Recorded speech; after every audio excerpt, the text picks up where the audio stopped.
নীর বলো কেমন লাগতেছে শীতের রাতের ট্যুর? পুরো রোবট হয়ে গেছে, এমন হয়ে গেছে। কেমন হয়ে গেছে? এমন ভাবে আমরা ফাইনালি মাগুরা ল্যান্ড করলাম। হ্যাঁ, এইটা হচ্ছে মাগুরা কামারখালী ব্রিজ বলে। আমাদের মাগুরার কামারখালী এটা হচ্ছে বিখ্যাত ব্রিজ, যেখানে এসে সবাই কম বেশি ছবি তুলে, বুঝছো? তাও আমরা এসে থামলাম। আমি মনে হয় ফার্স্ট টাইম এইখানে দাঁড়াইছি। আমি কিন্তু দাঁড়াই না। এই যে বাইক, এটা হচ্ছে আমাদের একদম সাডেনলি একটা প্ল্যান, তাই না? আমরা দুই মগা চলে এসেছি। আমার একটু দেখাও, দেখা যায় আমারে ভালো করে ক্যামেরাটা ধরো।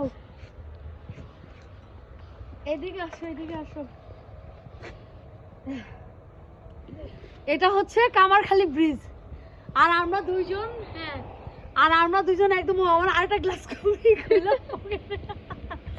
এই পকেটে রাখছি, কারণ এটা হচ্ছে একদম আমাদের কি ছিল, সাডেনলি একটা ট্যুর, উইদাউট প্ল্যান। আমাদের কিন্তু কোনো প্ল্যান ছিল না যে আমরা আজকে বের হবো, কারণ আমরা মাগুরার থেকেই বের হয়েছি 5:30টার দিকে।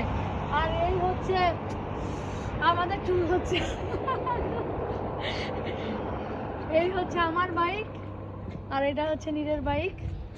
যাই হোক, আলহামদুলিল্লাহ আমরা এখনো সেফলি কামারখালী আসতে পারছি। আর বাদ বাকি আমাদের বাসা যেহেতু মাগুরায় যেতে হবে, দেখি বাদ বাকি আল্লাহর উপর ভরসা, দোয়া করি যাতে আমরা দুইজনেই সুস্থভাবে যাইতে পারি আমাদের গন্তব্যস্থানে। So tata.